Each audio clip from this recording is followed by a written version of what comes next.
عليكم ورحمة الله تعالى وبركاته. الحمد لله رب العالمين، والصلاة والسلام على خاتم النبيين وعلى آله الطيبين وأصحابه الطاهرين والمؤمنين والمسلمين كلهم أجمعين. أما بعد، فقد قال الله تعالى في كلامه القديم والفرقان الحميد: أعوذ بالله من الشيطان الرجيم، بسم الله الرحمن الرحيم، إن أكرمكم عند الله أتقاكم، صدق الله العظيم. وقال رسول الله صلى الله عليه وسلم: المؤمن للمؤمن كالبنيان يشد بعضه بعضا، أو كما قال عليه الصلاة والسلام. எல்லா புகழும் எல்லாம் வல்ல அல்லாஹ் ஜல்ல ஷானஹு வ தஆலா ஒருவனுக்கே உரித்தாகுக.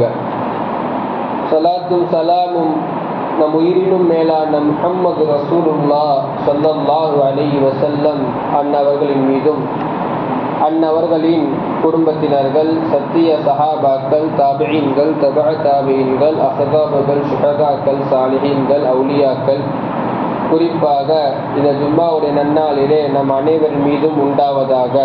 ஆமீன். அல்லாஹு ஜல்ல ஷானஹு வ தஆலா அவனால் ஒப்புக்கொள்ளப்பட்ட இந்த தீனுல் இஸ்லாமிலே நம்மளை வைத்திருக்கிறான். அல்ஹம்துலில்லாஹ். அந்த தீனுல் இஸ்லாத்திலே நம்மை வைத்திருக்கும் பொழுது நமக்கான அத்தனை சிறப்புகளும் அல்லாஹ் ஜல்ல ஷானஹு வ தஆலா நமக்கு தந்திருக்கிறான் என்பதிலே எவ்வித சந்தேகமும் இல்லை. இந்த வாரத்திலே டிசம்பர் 10ஆம் தேதி மனித உரிமைகள் தினம் என்று கொண்டாடப்படுகிறது. மனித உரிமைகளை குறித்தெல்லாம் பேசப்படுகிறது. ஐரோப்பிய கண்டம் சொல்கிறது, மேற்கிந்திய நாடுகள் எல்லாம் சொல்கிறது, மனித உரிமைகளை ஏதோ அவர்கள்தான் இந்த உலகத்துக்கு தந்தது போன்று, அதற்கு முன்பு மனிதர்களுக்கு உரிமையே இல்லாதது போன்று மேற்குலகம் பேசுகிறது. ஆனால் நாம் இஸ்லாமிய பார்வையில் மனித உரிமை என்று சிந்திக்கும் பொழுது குர்ஆனின் மூலமாகவும் ஹதீஸின் மூலமாகவும் பல செய்திகளை நாம் அறிய முடியலாம். அப்படி பார்க்கும் பொழுது குர்ஆன் ஹதீஸின் வாயிலாக இஸ்லாம் மனிதர்களுக்கு தந்திருக்கக்கூடிய உரிமைகள் என்று சிலவற்றை நாம் தொகுக்கலாம். அதன் முதல் விஷயம், மனிதனுக்கான உரிமையில் பிறப்புரிமை வேண்டும். ஹக்குல் விலாதத், ஒரு மனிதன் பிறப்பதற்கு உரிமை. இஸ்லாத்தின் வருகைக்கு முன்பாக நபிகள் நாயகம் ஸல்லல்லாஹு அலைஹி வஸல்லம் அன்னவருடைய நுபுவத்திற்கு முன்பு அந்த பிறப்புரிமை பெண்களுக்கு இல்லை. பெண் குழந்தையாக பிறந்தால் நாம் கேள்விப்பட்டிருப்போம். அன்றைய அரபு மக்களுடைய அந்த கடின உள்ளம் எப்படி இருந்தது? பெண் குழந்தையாக இருந்தால் உயிரோடு புதைப்பார்கள், உயிரோடு. அப்பேற்பட்ட சமூகத்தில் உருவாகிறார்கள் சர்தார் நபி ஸல்லல்லாஹு அலைஹி வஸல்லம். நுபுவத்திற்கு முன்பாகவே 37 வயதிலே சொல்கிறார்கள், யாராவது பெண் குழந்தையை புதைப்பதாக இருந்தால் அந்த குழந்தை என்னிடத்திலே கொடுங்கள், நான் வளர்க்கிறேன். அப்பேற்பட்ட ஒரு பழக்கத்தை ஏற்படுத்துகிறார்கள் ஸல்லல்லாஹு அலைஹி வஸல்லம். அந்த சஹாபாக்களுடைய அந்த உள்ளம் ஆரம்ப காலத்தில் அப்படி இருந்தது. அவர்கள் பசிக்காக, பட்டினிக்காக, பெண் குழந்தை பிறந்தால் தத்திரம் என்று நினைத்தவர்கள் உண்டு. பெண் குழந்தை பிறந்தால் அதிகமான செலவு ஏற்படும் என்று பயந்து கொன்றவர்கள் உண்டு. அப்பேற்பட்ட அந்த காலகட்டத்திலே வருகிறார்கள் ஸல்லல்லாஹு அலைஹி வஸல்லம். திஹியத்துல் கலபி என்று ஒருவர் இருந்தார். இந்த திஹியத்துல் கலபி கிட்டத்தட்ட 70க்கும் மேற்பட்ட பெண் குழந்தைகளை உயிரோடு புதைத்தவர். அப்பேற்பட்ட கடின உள்ளம், இறந்ததுக்கு அப்புறம் இல்லை, உயிரோடு. ஆனால் நபிகள் நாயகம் ஸல்லல்லாஹு அலைஹி வஸல்லம் அவருடைய அழைப்பை ஏற்றதற்கு பிறகு, இஸ்லாத்தை தழுவியதற்கு பிறகு அப்படியே மாறுகிறது. பெண் குழந்தையை வளர்ப்பதற்கு போட்டி போட்டு வருகிறார்கள் சஹாபாக்கள். அப்பேற்பட்ட அந்த திஹியத்துல் கலபி இஸ்லாத்தை ஏற்றதற்கு பிறகு ரலியல்லாஹு அன்ஹு அவர்களுடைய வாழ்க்கை அப்படியே மாறுகிறது. எந்த அளவுக்கு என்றால், ஜிப்ரீல் அலைஹி வஸல்லம் வஹியை கொண்டு வரும் பொழுது வஹியினுடைய ஒரு வகையில் மனித தோற்றத்தில் ஜிப்ரீல் வருவார். அந்த மனித தோற்றத்தில் வரும் பொழுது பெரும்பாலும் இந்த சஹாபியுடைய தோற்றத்தில் தான் வருவார்கள். திஹியத்துல் கலபி ரலியல்லாஹு அன்ஹு. அப்பேற்பட்ட ஒரு காலத்தை நபி ஸல்லல்லாஹு அலைஹி வஸல்லம் புரட்டுகிறார்கள். ஹம்சா ரலியல்லாஹு அன்ஹு அவர்கள் ஷஹீதாகிறார்கள். ஹம்சா ரலியல்லாஹுடைய வஃபாத்தானதுக்கு பிறகு அவருடைய பிள்ளையை, பெண் குழந்தையை வளர்க்க வேண்டும். இதற்கு முன்பு இந்த சமூகம் பெண் குழந்தை பிறந்தால் கொன்ற சமூகம். இப்ப ஹம்சாவுடைய மகள் வஃபாத்தாகி விட்டார்கள். ஹம்சா ரலியல்லாஹு அன்ஹு வஃபாத்தாகியதற்கு பிறகு அந்த குழந்தையை வளர்த்தெடுப்பது யார்? போட்டி வருகிறது சஹாபாக்களுக்கு மத்தியில். நபி ஸல்லல்லாஹு அலைஹி வஸல்லம் கிட்ட வந்து கேட்கிறாங்க, ஜாபர் ரலியல்லாஹு அன்ஹு என்கிட்ட கொடுங்க, நான் வளர்க்கிறேன். ஸைத் ரலியல்லாஹு அன்ஹு நான் வளர்க்கிறேன். அலி ரலியல்லாஹு அன்ஹு நான் வளர்க்கிறேன். இப்படியே 3 சஹாபாக்கள் போட்டி. அலி ரலியல்லாஹு நபி ஸல்லல்லாஹு அலைஹி வஸல்லம் கேட்கிறாங்க, 3 பேர்கிட்டையும் காரணத்தை கேட்கிறாங்க. எந்த காரணத்துக்காக நான் உங்ககிட்ட கொடுக்கணும், பதில் சொல்லுங்க. ஸைத் ரலியல்லாஹு அன்ஹு சொல்றாங்க, நானும் ஹம்சாவும் ஒரே தாயிடத்துல பால் குடித்தோம். ஹம்சா ரலியல்லாஹு அன்ஹு எனக்கு பால் குடி சகோதரர். என்னுடைய சகோதரருடைய மகள் எனக்கும் மகள் தான். என்கிட்ட கொடுங்க, நான் வளர்க்கிறேன். அடுத்து அலி ரலியல்லாஹு அன்ஹு. அலி ரலியல்லாஹு அன்ஹு சொல்கிறார்கள், ஹம்சா என்னுடைய சாச்சா, சாச்சாவுடைய மகள் எனக்கு சகோதரி. இந்த சகோதரியை நான் வளர்க்கிறேன், நாயகமே என்னிடத்திலே கொடுங்க. அடுத்து ஜாபர் ரலியல்லாஹு அன்ஹு. ஜாபர் ரலியல்லாஹு அன்ஹு சொல்றாங்க, அந்த இறந்த குழந்தை, அந்த குழந்தைக்கு, எத்தீமால் இருக்கக்கூடிய குழந்தைக்கு என்னுடைய மனைவி தான் சாட்சி. எனவே குழந்தை இல்லாத, பெற்றோர்கள் இல்லாத அந்த குழந்தைக்கு சாட்சி தான் வளர்க்கணும். சாட்சின்ற பகுதி என்கிட்ட கொடுங்க. நபி ஸல்லல்லாஹு அலைஹி வஸல்லம் முடிவு செய்து சாட்சி இடத்திலே தான் குழந்தை வளர வேண்டும் என்று ஜாபிர் ரலியல்லாஹு அன்ஹு கொடுக்கிறார்கள். எப்பேற்பட்ட சமூகத்தை உருவாக்குகிறார்கள் ஸல்லல்லாஹு அலைஹி வஸல்லம் அவர்கள். போட்டி ஏற்படுகிறது. இதற்கு முன்பு எப்படி இருந்தது? வெறுத்தார்கள், உதைத்தார்கள், அவர்களை அடிமைத்தனமாக நடத்தினார்கள். ஆனால் அந்த சமூகத்தை மாற்றுகிறார்கள் ஸல்லல்லாஹு அலைஹி வஸல்லம். திருக்குர்ஆன் சொல்லுகிறது அல்லவா, வஇஸா புஷ்ஷிர அஹதுஹும் பில் உன்ஸா லல்ல வஜ்ஹுஹு முஸ்வத்தா. அன்றைய காலத்துல பெண் குழந்தை பிறந்தால் அல்லாஹ் பெண் குழந்தைன்னு சொல்லல, வஇஸா புஷ்ஷிர அஹதுஹும் பில் உன்ஸா, பெண் குழந்தைகளை வைத்து பிறப்பதை கொண்டு சுப செய்தி சொல்லப்பட்டால், சுப செய்தினா குட் நியூஸ், ஆண் குழந்தைகளுக்கு சொல்லல. அல்லாஹ் திருக்குர்ஆன்ல சொல்கிறான், பெண் குழந்தை பிறந்து விட்டதாக குட் நியூஸ், சுப செய்தி சொல்லப்பட்டால் வல்ல வஜ்ஹுஹு முஸ்வத்தா, அவங்களுடைய முகம் அப்படியே மாறிடுமா, முகம் சுருங்கிடும். பெண் குழந்தையா பிறந்துச்சு. அப்பேற்பட்ட சமூகத்தில் ஸல்லல்லாஹு அலைஹி வஸல்லம் பிறப்புரிமையை தருகிறார்கள் பெண்களுக்கு. அடுத்து 2வது ஹக்குல் ஹுர்ரியா, வாழ்வுரிமை. வாழ்வுரிமையை ஏற்படுத்துகிறார்கள். பணக்காரன் எப்படி வேண்டுமென்றாலும் வாழலாம், ஏழைகள், அடிமைகள் வாழ முடியாது. மாட்டை விட மோசமாக நடத்தப்பட்டார்கள். அடிமைத்தனம் மிகவும் உயர்ந்து இருந்தது. அப்பேற்பட்ட அந்த இடத்திலே சர்தார் நபி ஸல்லல்லாஹு அலைஹி வஸல்லம் வந்ததற்கு பிறகு வரலாற்றிலே சொல்லப்படுகிறது, மதீனாவுக்கு வந்ததுக்கு அப்புறம் நபி ஸல்லல்லாஹு அலைஹி வஸல்லம் வஃபாத்துடைய நேரத்துல அந்த 10 ஆண்டு காலங்களில் கிட்டத்தட்ட 43,000 பேர் அடிமைகள் உரிமையிடப்பட்டுள்ளார்கள். அந்த அடிமைத்தனத்தை முற்றிலுமாக ஒழித்ததனுடைய விளைவு இன்றைக்கு அடிமை இல்லை உலகத்தில். நபி ஸல்லல்லாஹு அலைஹி வஸல்லம் புரட்சி. அப்படி அடிமையாக பார்க்கப்பட்டவர்கள் எல்லாத்திற்கும் விடுதலையை கொடுத்தார்கள். எல்லா தண்டனையும் நாம் பார்க்கலாம். இன்றைக்கும் நாம் திருக்குர்ஆனிலே எடுத்து பார்க்கும் பொழுது பெரும் பெரும் குற்றங்களுக்கு எல்லாம் 2 தண்டனை 3 தண்டனை இருக்கும். அதுல முதல் தண்டனை அடிமையை உரிமை எடுத்தல். இன்னைக்கு நம்ம இடத்துல இல்ல. 2வது தண்டனையை ஃபாலோ பண்ணுவோம், 3வது தண்டனையை ஃபாலோ பண்ணுவோம். ஆனா நபிகள் நாயகம் ஸல்லல்லாஹு அலைஹி வஸல்லம் காலத்துல முதல் தண்டனை எது? அடிமையை உரிமை எடுத்தல்.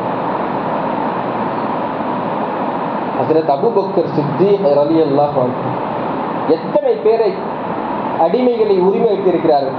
அதுல குறிப்பா பிலால் ரலியல்லாஹு அன்ஹு தனி தொகுப்பு இருக்குது. அபூபக்கர் ரலியல்லாஹு அன்ஹு உரிமையிட்ட சஹாபாக்கள், பெரும்பெரும் சஹாபாக்கள். முதல் ஆள் பிலால் ரலியல்லாஹு. உமையா இடத்துல இருக்கிறாங்க. உமையா இஸ்லாத்தினுடைய முக்கியமான எதிரி. அந்த எதிரி இடத்துல கேட்டு பிலாலை கேட்கிறார்கள், பிலாலுக்கு எவ்வளவு காசு கொடுக்கணும்னு சொல்லு, நான் தரேன். உமையா இப்படி நிபந்தனை இடுகிறான், பிலாலை போன்று பலமான 2 நபரை நீ எனக்கு தர வேண்டும், அது கூட பிலாலுக்கான காசையும் தரணும். ஒரு நபருக்கு 3 நபருடைய காசை கேட்கிறான் உமையா. அதை அப்படியே செய்கிறார்கள். 2 நபரை கொடுக்கிறார்கள், பிலாலுக்கான தொகையும் தருகிறார்கள். ஷஹாதத், இஸ்லாத்தில் நுழைகிறார்கள். பிலால் ரலியல்லாஹு அன்ஹு வந்து நபி ஸல்லல்லாஹு அலைஹி வஸல்லம் கூட்டி வந்து 8 பேனாவை கொடுத்து எழுத படிக்க கற்றுத் தருகிறார்கள் ஹஜ்ரத் அபூபக்கர் சித்திக் ரலியல்லாஹு. அடிமைகளை மிக மோசமாக பார்க்கப்பட்ட அந்த காலத்திலே நபி ஸல்லல்லாஹு அலைஹி வஸல்லம் கஅபத்துல்லாவின் மீது ஏறி பாங்கொலி சொல்வதற்கு பிலாலை கூப்பிடுகிறார்கள். எந்த அளவுக்குன்னா அந்த அரபு உலகத்துடைய மக்களுடைய காஃபிர்களுடைய உள்ளம் எப்படி இருந்துச்சுன்றதை பாருங்க. கேட்கிறார்கள் காஃபிர்கள், குறைஷிகள், இந்த முஹம்மதுக்கு இந்த கருங்காக்காவை விட்டா வேற ஆள் கிடைக்கலையா? கஅபத்துல்லாவின் மீது பாங்கு சொல்வதற்கு இந்த கருங்காக்காவை விடுகிறார்களே என்ற அளவிற்கு அவனுடைய உள்ளம் மோசமாக இருந்தது. நீ யாரை அடிமையா பார்க்கிறியோ, யாரை இழிவாக பார்க்கிறியோ, அவர்களை கஅபத்துல்லாவின் மீது ஏறி பாங்கு சொல்ல வைப்பேன் என்று வைத்தார்கள் ஸல்லல்லாஹு அலைஹி வஸல்லம். ஃபதஹ் மக்கா, மக்கா வெற்றி கொள்ளப்படுகிறது. நபி ஸல்லல்லாஹு அலைஹி வஸல்லம் கஅபத்துல்லாவிற்குள் நுழைய வேண்டும். பெரும் சஹாபாக்கள் இருக்கிறார்கள், பெரும் சஹாபாக்கள். நாயகம் யாரையும் கூப்பிடல, எல்லாரும் எதிர்பார்க்கிறாங்க. அந்த கஅபத்துல்லாவை திறந்து உள்ள போகும்பொழுது என்ன கூப்பிடுவாங்கன்ட்டு பெரும் சஹாபாக்கள் எதிர்பார்ப்பு. கூப்பிட்டார்கள் நாயகம். ஐன பிலால், பிலால் எங்கே? பிலாலை கூப்பிடுங்க.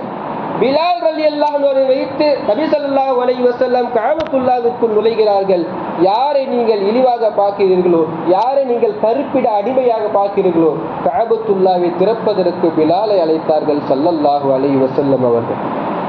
அல்லாஹ்விடத்தில் நிறத்தின் மூலமாக, மொழியின் மூலமாக எதிலும் வேறுபாடு இல்லை, எல்லாம் தக்வா. திருக்குறானில் வருகிறது, ஹதீஸ்களிலும் வருகிறது. இன்ன அக்ரமக்கும் இன்தல்லாஹி அத்காக்கும். அல்லாஹ்விடத்திலே சங்கையானவர்கள் தக்வா. உங்களில் தக்வாவானவர்கள் யார்? அவர்தான். நான் அடிமை, நான் பணக்காரன், நான் ஏழை, நான் கருப்பன், நான் வெள்ளையன், நான் இந்த குலத்தைச் சேர்ந்தவர், நான் இந்த குடும்பத்தைச் எதுவும் இல்லை, எல்லாம் சமம். அல்லாஹ்விடத்திலே உயர்ந்தவர் ஒரே ஆள், அத்காக்கும், தக்வா உடையவர்கள் என்று நபி ஸல்லல்லாஹு அலைஹி வஸல்லம் மீண்டும் மீண்டும் நமக்கு சொல்லித் தருகிறார்கள். மூன்றாவது உரிமை, சட்டத்திற்கு முன் அனைவரும் சமம், ஹக்குல் முசாவாத். இன்றைக்கெல்லாம் சட்டம், நிதி கிடைக்க வேண்டும் என்றால் நீதியை கொடுத்தால் நிதி கிடைத்து விடுகிறது. இது இல்லை ஸல்லல்லாஹு அலைஹி வஸல்லம் காலத்தில். நீ யாராக இருந்தாலும் சரி. உமரே ஃபாரூக் ரலியல்லாஹு அன்ஹு, நீதம் என்றாலே அவர்கள் தானே முதலில் வருவார்கள்.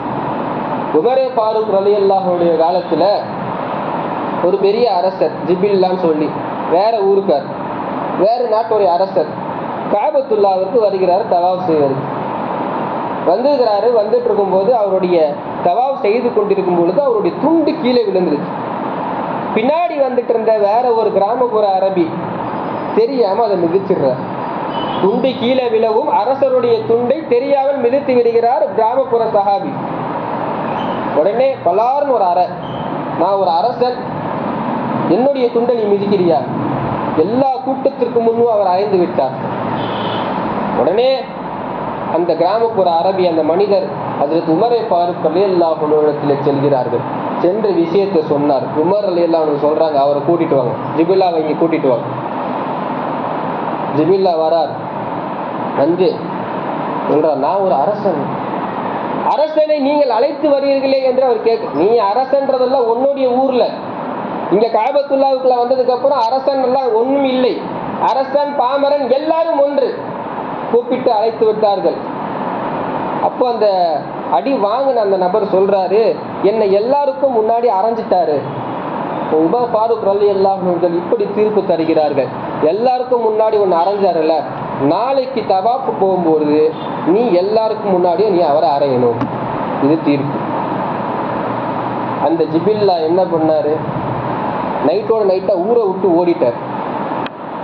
ஆனா நீங்க கவனிக்க வேண்டியது, நீ அரசனாக இருந்தாலும் சரி, பாதிக்கப்பட்டவன் கீழ்த்தரமான மனிதனாக இஸ்லாத்தில் அப்படி இல்லை, அன்றைக்கு பார்க்கப்பட்டதை சொல்கிறேன். அப்படி பார்க்கப்பட்ட நபராக இருந்தாலும் சரி, எல்லாருக்கும் நீதம், சட்டத்திற்கு முன் அனைவரும் சமம், அதை நிரூபித்து காட்டினார்கள் உமர் ஃபாரூக் ரலியல்லாஹு அன்ஹு அவர்கள். அதே உமர் ரலியல்லாஹு அன்ஹு ஆட்சியிலே நிறைய நிகழ்ச்சிகள் நடக்கிறது. அதுல ஒன்று, உமர் ரலியல்லாஹு அன்ஹு மஸ்ஜிது நபவியை விரிவாக்கம் செய்ய வேண்டும், மதீனாத்தின் பள்ளியை விரிவாக்கம் செய்ய வேண்டும். விரிவாக்கம் செய்யறதுக்காக பக்கத்துல இருக்கிற வீடு இருக்குது அப்பாஸ் ரலியல்லாஹு அன்ஹு வீடு. அப்பாஸ் யாரு? நபி ஸல்லல்லாஹு அலைஹி வஸல்லம் சாச்சா. அப்பாஸ் ரலியல்லாஹு அன்ஹுடைய வீடு இருக்குது. அந்த வீட்டையும் சேர்த்துதான் விரிவாக்கம் செய்ய முடியும். வீட்டை கேட்கிறாங்க, தரல அப்பாஸ் ரலியல்லாஹு அன்ஹு. உமர் ரலியல்லாஹு அன்ஹு ஜனாதிபதி, ஹலீஃபா, அவர் தான் ஊருடைய அரசர், தரமாட்டேன்னு சொல்லிட்டார். இல்லை, நான் எனக்காக கேட்கல, பள்ளிவாசலை கட்ட கேட்கிறேன். நீ பள்ளிவாசலை கட்ட கேட்டாலும் நான் தரல, எனக்கு விருப்பம் இல்லை. உடனே அவர் என்ன செய்தார்? நான் தானே அரசர், நான் நினைத்தால் எது வேணாம் என்றாலும் செய்யலாம் என்ற அடிப்படையிலே அதை அபகரித்து விட்டார். உமர் ரலியல்லாஹு அன்ஹு ஜனாதிபதி, நாட்டுடைய அரசர். அப்ப அப்பாஸ் ரலியல்லாஹு அன்ஹு நீதிபதியாக இருந்த அம்ர் பின் ஆஸ் ரலியல்லாஹு அன்ஹு செல்கிறார்கள். அவர் தான் மார்க்க தீர்ப்பை சொல்லக்கூடிய காதி. அவங்ககிட்ட போறாங்க. இப்போ 2 பேரும் வழக்குல போறாங்க. வழக்குல போய் நிற்கும் பொழுது உமர் ரலியல்லாஹு அன்ஹு சொல்றாங்க, நான் வந்து இடத்தை கேட்டேன், அவர் தரமாட்டேன்னு சொல்லிட்டாரு. நான் எனக்காக கேட்கல, நான் ஏன் ஜோபுல போட கேட்கல, நான் அல்லாஹ்வுடைய வீட்டை கட்டுறதுக்கு தான் கேட்டேன், மஸ்ஜித் நபவி விரிவாக்கம் செய்வதற்காக கேட்டேன், எல்லாத்தையும் சொல்லிட்டாரு. சொன்னதுக்கு அப்புறம் தீர்ப்பை வழங்குகிறார்கள் ஹஜ்ரத் அம்ர் பின் ஆஸ் ரலியல்லாஹு அன்ஹு. தீர்ப்பு யாருக்கு சாதகம்னா அப்பாஸ் ரலியல்லாஹு அன்ஹு. அப்பாஸ் ரலியல்லாஹு அன்ஹுக்கு உடனே கேட்கிறாரு, அவருடைய வீடு தானே, அவர் தான் இருக்கணும்னு சொல்லி தீர்ப்பு கொடுத்ததுக்கு அப்புறம் உமர் ரலியல்லாஹு அன்ஹு, நான் எனக்காக கேட்கல, அல்லாஹ்வுக்காக தானே கேட்கிறேன், நீங்க ஏன் இப்படி தீர்ப்பை கோபத்தில் கேட்கவில்லை, அவருடைய தரப்பு வாதத்தை எடுத்து வைக்கிறார்கள். அப்போ ஹஜ்ரத் உமர் ரலியல்லாஹு அன்ஹு சொல்கிறார்கள், நபி ஸல்லல்லாஹு அலைஹி வஸல்லம் சொன்ன செய்தி எனக்கு நினைவுக்கு வருகிறது. சுலைமான் அலைஹிஸ்ஸலாம் அவர்கள் பைத்துல் முகத்தஸை கட்டும் பொழுது காலையில் கட்டுவார்கள், மாலையில் இடிந்து விடும், மீண்டும் காலையில் கட்டுவார்கள், மாலையில் இருந்து விடுந்துவிடும். இப்படியே தொடர்படியா நடக்குது. அப்போ சுலைமான் அலைஹிஸ்ஸலாம் அல்லாஹ் கிட்ட கேட்பாங்க, அல்லாஹ், நான் உன்னுடைய வீடை தானே கட்டுறேன், பைத்துல் முகத்தஸை தானே கட்டுறேன், ஆனா ஏன் இப்படி நடக்குதுன்னு கேட்கும்பொழுது அல்லாஹ் சொல்கிறான், நீங்கள் இந்த உலகத்துக்கு அரசராக இருக்கலாம். சுலைமான் அலைஹிஸ்ஸலாம் உலகத்துக்கு அரசராக அல்லாஹ் நினைச்சிருந்தாங்க. நீங்கள் உலகத்துக்கு அரசராக இருந்தாலும் அந்த இடத்தினுடைய உரிமையாளத்துல சரியான பணத்தை நீங்கள் கொடுத்துதான் நீங்க கட்ட முடியும். இல்லைன்னா நீங்க எத்தனை 1000 முறை கட்டினாலும் அது மீண்டும் விழதான் செய்யும். அதற்கு பிறகு அதற்கான தொகையை தந்ததற்கு பிறகு பைத்துல் முகத்தஸை எழுப்புகிறார்கள். இந்த செய்தியை சொல்லிவிட்டு அது உமர் ரலியல்லாஹு அன்ஹு சொல்றாங்க, அவருடைய விருப்பம் இல்லாம மஸ்ஜித் நபவியா இருந்தாலும் கட்ட முடியாது. தீர்ப்பு யாருக்கு சாதகமாக வர வேண்டும். ஆனால் தீர்ப்பு நீ நாட்டினுடைய அரசனாக இருந்தாலும் சரி, கலீஃபாவாக இருந்தாலும் சரி, தீர்ப்பு எதுவோ அதுதான் கொடுக்கப்படுகிறது. அது பள்ளிவாசல் கட்டுறதா இருந்தாலும் சரி. அப்பேற்பட்ட நம்மளை பார்த்து சொல்றாங்க, பள்ளிவாசலுடைய கோயிலுடைய இடத்துல பள்ளிவாசல் கட்டிட்டோம், நாளைக்கு டிசம்பர் 6 அல்லவா. அது உமர் ரலியல்லாஹு அன்ஹு அவர்கள் இருந்தாலும் சரி, மஸ்ஜிது நபவியாக இருந்தாலும் சரி, அவருக்கான உரிமை கொடுத்ததற்கு பிறகுதான் கட்ட முடியும். அப்படி இல்லை என்றால் அந்த பள்ளிவாசல் கட்டுவதற்கு மார்க்கத்திலே அனுமதி இல்லை.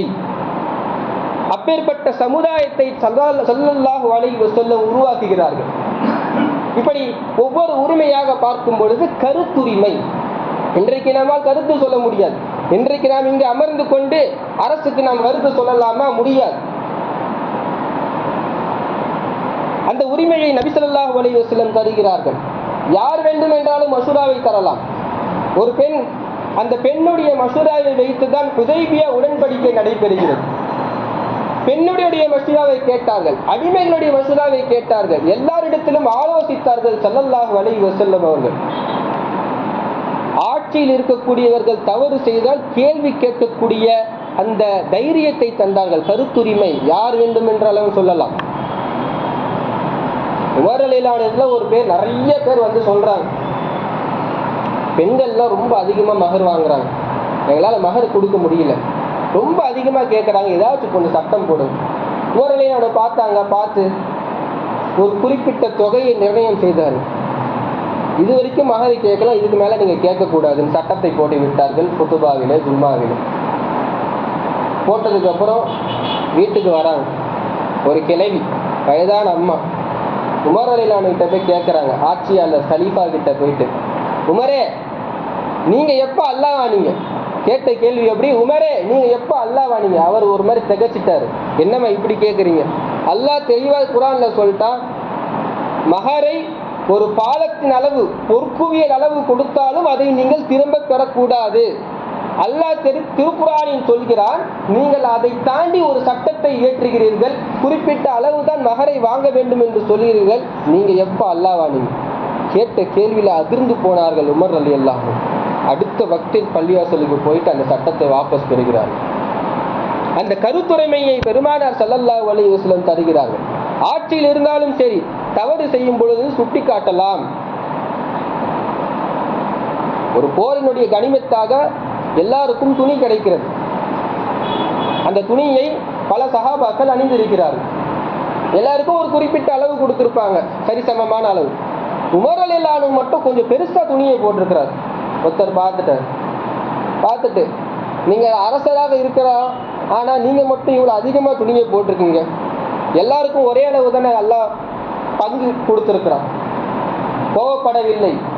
அரசரை எதிர்த்து கேட்டியா? கேட்கல. உண்மை என்ன என்று நீ கேட்டியா? எதுவும் கோவப்படவில்லை. ஹஜ்ரத் உமர் ரலியல்லாஹு அன்ஹு அவருடைய மகன் அப்துல்லாவை அழைத்தார்கள். அப்துல்லா பின் உமர் ரலியல்லாஹு அன்ஹு கூப்பிட்டு அழைத்து எல்லாருக்கும் முன்னாடி, எப்பா, உனக்கு கொடுக்கப்பட்ட துணியை உன்னுடைய தந்தையான நீ எனக்கு கொடுத்துட்டல வாப்பாக்கு. ஆமா. அவருடைய மகனுடைய துணியை மகன் அவர் தந்தைக்கு அன்பளிப்பாக கொடுத்துட்டார். அதை தான் நான் சேர்த்து போட்டிருக்கிறேன். அதனாலதான் என்னுடைய துணி பெருசா இருக்குது. இப்படி எதிர்த்து கேள்வி கேட்கக்கூடிய அளவிற்கு அரசராக இருந்தாலும் ஹலீஃபாவாக இருந்தாலும் அந்த கருத்துரிமையை தந்தார்கள் ஸல்லல்லாஹு அலைஹி வஸல்லம். இன்றைக்கு அதெல்லாம் எதுவும் இல்லை. கேட்க முடியுமா? நீங்கள் போட்டிருக்கக்கூடிய பாஸ்போர்ட்டினுடைய தொகை கிட்டத்தட்ட 16 லட்சம் என்று சொல்லப்படுகிறது. யாருடைய பணம் என்று கேட்க முடியுமா? இன்றைக்கு அரசாங்கத்தில் இருப்பவரை பார்த்து உங்களுக்கான சம்பளமே அவளை இல்லை இருக்கும் பொழுது நீங்கள் ஒரு நாள் அணியக்கூடிய அந்த ஆடையினுடைய விலை அதை தாண்டி இருக்கிறது. யாருடைய பணம், மக்களுடைய பணமா என்று ஒருவரால் கேட்க முடியாது. கேட்டார்கள். அப்படிப்பட்ட உரிமையை ஸல்லல்லாஹு அலைஹி வஸல்லம் அவர்கள் இந்த மக்களுக்கு தந்திருக்கிறார்கள். கடைசியாக பெண்ணுரிமை. அந்த பெண்ணுரிமை, பெண்களுக்கு சொத்தை தருவது இந்தியாவிலே இப்பொழுது அந்த சட்டம் இருக்கிறது. இந்திரா காந்தியுடைய சட்டத்திற்கு பிறகு. அதற்கு முன்பு இல்லை. இருந்தாலும் இன்றைக்கு பல இடங்களில் மோசடி செய்யப்படுகிறது. ஸல்லல்லாஹு அலைஹி வஸல்லம் அவர்கள் அந்த காலத்திலே பெண்களுக்கான சொத்தை கடமையாக்கினார்கள். பெண்களுக்கு சொத்து தராமல் இருக்க முடியாது. ஒருவர் வந்து கம்ப்ளைண்ட் செய்கிறார். நபி ஸல்லல்லாஹு அலைஹி வஸல்லம் இடத்திலே வந்து ஒரு பெண்மணி கேட்கிறார், நாயகமே, என்னுடைய சகோதரர் எனக்கு என்னுடைய சொத்தை அவர் வந்து நிறுத்தி வைக்கிறாரு, தரமாற்றார். கேட்கிறார்கள், மறுமையில் தோல் இல்லாமல் எடுக்கப்பட நீ விரும்புகிறாயா? அவளுடையக்கான சொத்தை நீ சரியான முறையில் கொடுத்து விடு. எல்லா உரிமைகளும் இருக்கிறது. ஒரு பெண் தலாக் விடப்பட்டால் இன்றைக்கெல்லாம் சொல்கிறார்கள் அல்லவா, பெண்களை தலாக் விடுகிறார்கள் இஸ்லாமியர்கள், அவர்களுக்கு எந்த பாதுகாப்பும் இல்லை, நாங்கள் பாதுகாப்பு தருகிறோம். நீ எதுக்கு எங்களுக்கு பாதுகாப்பு தர? எல்லாத்தையும் எங்கள் மார்க்கம் தந்திருக்கிறது. ஒரு பெண் தலாக் விடப்பட்டால் அந்த கணவனிடத்திலிருந்து பெண்ணுக்கு பணம் வரும், தந்தை இடத்திலிருந்து வரும், சகோதரத்திலிருந்து வரும், சாச்சா இடத்திலிருந்து வரும். இப்படி 4 இடத்திலிருந்து சொத்து வரும். பிள்ளைகள் இருந்தால் பிள்ளை இடத்திலிருந்து வரும். மற்றவர்களை போன்று தலாக் விடப்பட்டதற்கு பிறகு ஜீவனாம்சம் கொடுக்கிறது. அதை நிறைய பேர் என்ன பண்ணுவாங்கன்னா, தலாக்கு எதுக்கு விடுவாங்க? ஏதோ ஒரு கோபத்துல மனஸ்தாபத்துல விட்டுருவாங்க. அதுக்கப்புறம் ஜீவனாம்சம் கேட்டா கொடுப்பாங்களா? பிடிக்காதவங்களுக்கு பணத்தை கேட்டால் கொடுக்க மாட்டார்கள். அதனாலதான் இஸ்லாம் அழகாக வச்சிருக்கு, திருமணத்துக்கு முன்பே பணத்தை கொடு, முன்ஜீவனாம்சம். மகர் இல்லாமல் திருமணம் இல்லை. மகர் எப்படி இன்னைக்கு நம்ம பண்றோம், அது தவறு. சிலர் நாமே ஒரு தொகையை முடிவு செய்து விடுகிறோம், 10,000 என்றோ அல்லது 2 பவுன் என்றோ 1 பவுன். நாம் மாப்பிளை முடிவு செய்வதல்ல மகர். மகர் பெண் கேட்க வேண்டும். உமரில் அவனுடைய காலத்துல சொன்னதுதான், ஒரு பெண் இன்றைக்கு எனக்கு 100 பவுன் தந்தாதான் நான் கட்டுவேன் என்று மாப்பிள்ளையிடத்தில் சொன்னால் அந்த மாப்பிள்ளைக்கு அந்த பெண் தான் வேண்டும் என்றால் 100 பவுனை தர வேண்டும். இது மார்க்கத்துடைய சட்டம். 2 பேரும் குடும்பத்திலே மசூரா செய்து இல்லை எனக்கு 1 கிராமுக்கான்னு சொன்னாலும் அது வேற. பெண்ணினுடைய உரிமை இஸ்லாம் தந்திருக்கிறது. எவ்வளவு கேட்டாலும் தர வேண்டும், தந்தால் தான் திருமணம் நடைபெறும் என்பதிலே நபி ஸல்லல்லாஹு அலைஹி வஸல்லம் அவர்கள் தீர்க்கமாக இந்த முடிவை தந்தார்கள். எப்படி ஆண்களுக்கு தலாக் இருக்கிறதோ குலா இருக்கிறது. ஒரு பெண் தலாக்கை கேட்கலாம், குலாவை கேட்கலாம். இது எல்லாம் தாண்டி கடைசியாக ஒரு உரிமை முக்கியமானது, மத உரிமை. மத உரிமை அது இந்தியா என்பது டெமோக்ரஸி கண்ட்ரி. அது அரபு நாடாக இருந்தாலும் மத உரிமையை தந்தார்கள் ஸல்லல்லாஹு அலைஹி வஸல்லம் அவர்கள். லா இக்ராஹ ஃபித்தீன், தீனிலே நிர்பந்தம் இல்லை. ஒருவரை வலுக்கட்டாயமாக நீ கலிமா சொல்லு லா இலாஹ இல்லல்லாஹ் என்று திணிக்க முடியாது. மற்றவர்களை போன்று நீ இந்த வார்த்தையை சொல்லு என்று திணிக்க முடியாது. அல்லாஹ் நம் சொல்லலாம், அல்லாஹ் ஒருவர் நபிகள் நாயகம் ஸல்லல்லாஹு அலைஹி வஸல்லம் அவர்கள் அல்லாஹ்வுடைய தூதர் நீ ஏற்றுக்கொள் என்று சொல்லலாம், பணிவாக கேட்கலாம், விளக்கம் தரலாம். அவன் ஏற்றுக்கொண்டால் சரி, ஏற்றுக்கொள்ளவில்லை என்றால் நிர்பந்திக்க முடியாது. நீ ஏற்றுக்கொண்டுதான் ஆக வேண்டும், இல்லை உன்னை கொலை செய்து விடுவேன், மார்க்கத்தில் அனுமதி இல்லை. அப்படி ஒருவன் நிர்பந்தமாக ஏற்றுக்கொள்ளப்பட்டால் அவர் முஸ்லீமும் இல்லை. கலிமா என்பது உள்ளபூர்வமாக அவன் ஏற்றுக்கொள்ள வேண்டும், ஒரு உள்ளத்திலிருந்து அவன் கலிமா சொல்ல வேண்டும். எனவே மத உரிமையை மார்க்கம் தந்திருக்கிறது. அப்படி நிர்பந்தமாக ஒருவரை இஸ்லாத்திலே கொண்டு வர முடியாது. இப்படி ஒருவருக்கு பிறப்புரிமையிலிருந்து வாழ்வுரிமையிலிருந்து சமகாலத்தினுடைய அத்தனை கருத்துரிமைகள், சட்டத்திற்கு முன் அனைவரும் சமம், எல்லா உரிமைகளையும் மார்க்கம் நமக்கு தந்திருக்கிறது. அந்த வழியிலே அந்த மார்க்கத்தை பின்பற்றக்கூடிய தௌஃபீக்கை அல்லாஹ் தஆலா நம் அனைவருக்கும் வழங்குவானாக. وآخر دعوانا أن الحمد لله رب العالمين. السلام عليكم.